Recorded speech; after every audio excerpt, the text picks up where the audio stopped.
Alright guys and girls, you're back with Fox, and to tell again, this time we're going to set up an efficient smeltery array. We jumped ahead a little bit from setting up the electricity. We've smashed down a few drills for the coal. Still got our random in here, playing around, doing what they're doing. But this out here, we've outgrown this now. So first thing you do is you bring your coal up, and you'll notice the iron. We fed them both onto one belt. The reason we do one belt is it's so much easier to use just normal inserters as opposed to the long reach. I like to then split it, and then from there I get which one do I do first? I get my belt down, and then I get a belt in the middle like this. Looks a little bit silly at first, but once you get it going you'll know what's happening. And I'll explain, I won't just jump ahead. I'll get a few laid down first, and then I'll explain what I'm doing.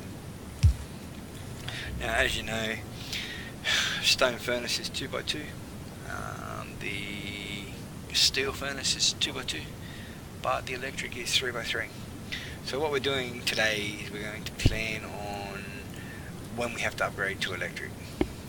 Nothing worse than building and then having to tear it all down.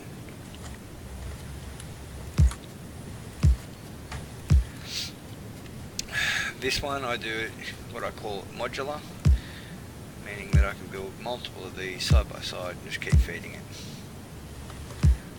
Just depends on how much iron I need.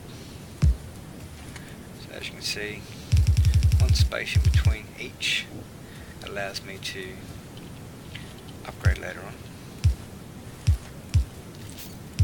I like to get all my fundamental foundations laid. As you can probably ask the good old Fox, this has taken a long time to get this layout. Yeah, fair few tries, different angles. Feeding it from the middle. Yeah, go middle to out. I just find going from the outside in is so much quicker. I'll explain a few of the upgrades you need to do as soon as you can, once they become available to yourself. So now we've got all the fundamentals down. It's pretty much just belt laying from here. Belts to there.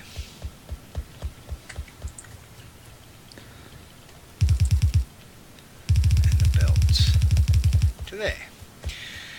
Once we've got that, setting up your electricity poles is really important. You don't want to put them in the wrong spot, otherwise when it comes to upgrade you've got to tear them all down as well. So first one comes up here next to the inserters, down here next to that, down here next to that, and then up in the inserters. Skip a gap, do it again, skip a gap, do it again, and then one final gap, and we're ready to go live. So we've got to find where our closest pole is, try to space it out so that you're not wasting resources, because early game resources are hard to come by. And then bang, our smelter array is fired, ready to go.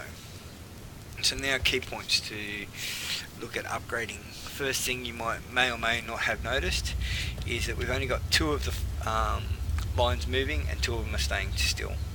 So the top line and the bottom line are not moving, just the one line on each belt.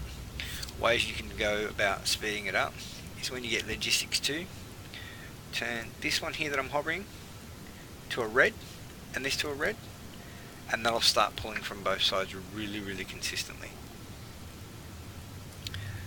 Change obviously all this to a reds as soon as you can.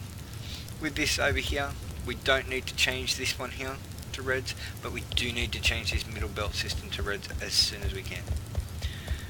Besides from that, when we get our research done so that we can show you the upgrades, I'll come back to this exact same array and I'll show you how to upgrade it.